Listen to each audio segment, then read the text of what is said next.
All right, Mary's traveling west, and she passes a gas station. And then Paul, 15 minutes later, passes the same gas station. So here's Paul, and he's traveling. He's going faster, and we're trying to figure out how long after he passes the gas station did Paul catch up with Mary. So when Paul catches up with Mary, their distances will be the same. So this is a distance, rate, time problem.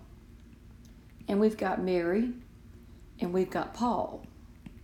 And Mary goes 50 miles per hour, and Paul goes 60 miles per hour. And I don't know how long Mary's on the road, but I'm just going to say X. And we know Paul passes the same gas station 15 minutes later.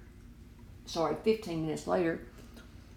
time is X minus 1/4. Because you got to have, this is miles per hour, the rate is, so you got to have your time in terms of hours. And we know that distance equals rate times time. So distance will be rate times time. So Mary's distance is 50x, and Paul's is 60 times x minus 1/4.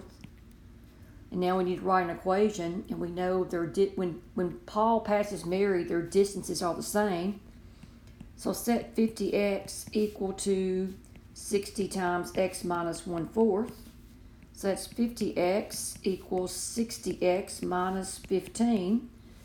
And that's a negative 10x equals negative 15, or x is 15 over 10, and that will reduce down to 3/2, but we want Paul's time. So take that x of 3/2 minus 1/4 and get a common denominator of 4, and that's going to be 6/4, and that's going to be 5/4, and that's 1 1/4, or how the answer is written.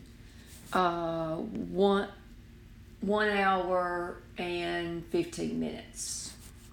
1 hour, 15 minutes.